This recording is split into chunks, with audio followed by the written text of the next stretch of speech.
రసాయనిక ఎరువులు, పురుగు మందుల వాడకం వల్ల భూమి పంటల సాగుకు పనికి రాకుండా పోతోంది. పంట పెట్టిన దిగుబడులు రాక రైతులు నష్టపోతున్నారు. ఇలాంటి పరిస్థితుల్లో వాణిజ్య పంటలు సాగు చేసే రైతులు ముందస్తుగా జీలుగా, జనుము, పిల్లి పెసర లాంటి పంటల్ని సాగు చేసి పచ్చి రొట్టగా మార్చుకుని పొలాన్ని సారవంతం చేసుకోవాలని సూచిస్తున్నారు మహబూబాబాద్ జిల్లా మాల్యాల కృషి విజ్ఞాన కేంద్రం శాస్త్రవేత్త.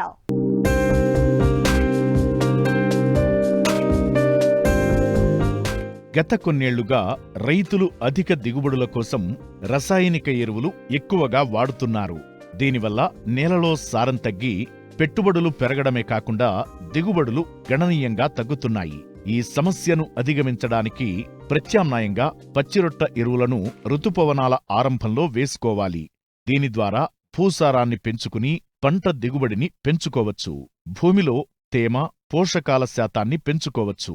కాబట్టి పచ్చిరొట్ట ఎరువుల ప్రాధాన్యతను రైతులు తెలుసుకుని ప్రధాన పంటలకు ముందు సాగు చెయ్యాలని సూచిస్తున్నారు మహబూబాబాద్ జిల్లా మాల్యాల కృషి విజ్ఞాన కేంద్రం శాస్త్రవేత్త క్రాంతి. ఎవరైతే వాణిజ్య పంటలు కానీ లేదా వరి సాగు చేసే రైతులు ఎవరైతే ఉన్నారో వాళ్ళు వానాకాలానికి ప్రధాన పంటగా వేసుకునే పంట ముందు కంపల్సరీ ప్రతి రైతుకి తప్పకుండా వాళ్ళు పచ్చిరొట్ట పంటలైనటువంటి జీలుగా కానీ, జనుము కానీ, పెసర కానీ, పిల్లి పెసర కానీ, అలసందలు కానీ, బొబ్బెర లాంటి పంటలను సాగు చేసుకోవాలని తెలియజేస్తున్నాం. తెలంగాణ రాష్ట్ర వ్యవసాయ శాఖ వారు మామూలుగా మనకి ఏంటంటే అందుబాటులో ఉన్నటువంటి వివిధ క్లస్టర్ల వారీగా మండల అగ్రికల్చర్ ఆఫీసర్ల దగ్గర, అలాగే సొసైటీల దగ్గర వాళ్ళకి ఏంటంటే ఈ జీలుగా కానీ, జనుము విత్తనాలను సబ్సిడీ ద్వారా రైతులకు అందజేయడం జరుగుతూ ఉంది.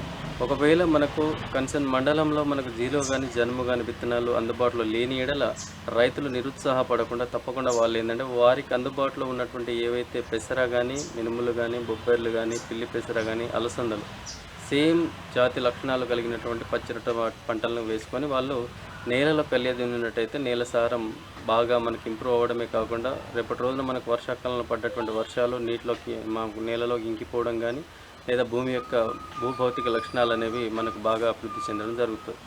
అయితే ఎందుకు మనకి ఈ పచ్చిరొట్ట పంటలను అనాదిగా మనకు రైతులు సాగు చేసుకోమంటున్నామంటే ఇప్పుడు ఉన్నటువంటి పరిస్థితుల్లో గ్రామాల్లో ఉన్నటువంటి పశు సంపద అనేది క్రమంగా తగ్గిపోవడం, సేంద్రియ ఎరువులైనటువంటి పశువుల ఎరువు కానీ లేదా మనకు వర్మి కంపోస్ట్ కానీ, కోళ్ళ ఎరువు లాంటివి చాలా వరకు జనాలు వాడడం రైతులు తగ్గించేసిన వల్ల మామూలుగా మనకు న్యాచురల్గానే ఈ పచ్చిరొట్ట పంటలు కనుక మనం వేసుకున్నట్టయితే చాలా వరకు మనకు వాతావరణంలో ఉన్నటువంటి నత్రజని ఏదైతే ఉందో దానిని ఈ పంటలలో వేరుబుడిపలు ఏవైతే వేరు మీద ఉన్నటువంటి వేరుబుడిపలు ఉంటాయో వాటి ద్వారా మనకు నత్రజని స్థాపన అనేది క్రమేపీ జరిగే అవకాశం ఉంది. కాబట్టి సహజంగానే మనం నత్రజని నేలకు అందించిన వాళ్ళమవుతాం. అదొకటి.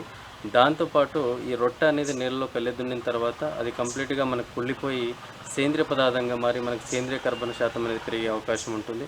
అలాగే అంతేకాకుండా మామూలుగా మనకు పచ్చిరొట్ట పంటల సాగు వల్ల కొంత గొప్ప మనకి ఏంటంటే నత్రజని, భాస్వరం అలాగే పొటాషియం అనేది నేలకు అందజేయడం జరుగుతుందన్నమాట.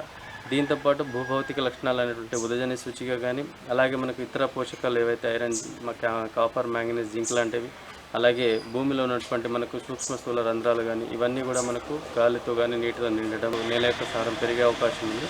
అయితే ముఖ్యంగా ఇక్కడ రైతులు గమనించుకోవాల్సింది ఏంటంటే వాళ్ళు రోటోవెటర్తో కానీ లేదా ఇతర దేంతోనైనా సరే నేలలోకి మనకు ఈ పచ్చిరొట్ట పంటల్ని వేసుకున్న తర్వాత వాళ్ళు నేలలో కుళ్ళింపజేసే ప్రక్రియలో కంపల్సరీ రైతులు ఏంటంటే ముందుగా వాళ్ళు ఒక 2 బస్తాలు కానీ 2.5 బస్తాలు కానీ సింగిల్ సూపర్ ఫాస్ఫేట్ వేసుకొని దాన్ని నేలలో కలిగినట్టయితే ఏదైతే మనకు పచ్చిరొట్ట పంటలకు ఉన్నటువంటి రొట్టె ఉంటుందో అది సులభంగా మనకు కుళ్ళిపోయే అవకాశం ఉంటుంది.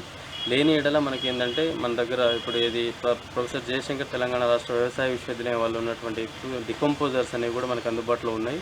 ఇవేంటంటే మనకు మా సూక్ష్మజీవుల నుంచి సేకరించబడినటువంటి సమూహం అనమాట. ఇవేంటంటే మనకు కుళ్ళిపోవడానికి అవకాశం ఉండేటటువంటి పనిచేస్తాయి అన్నమాట.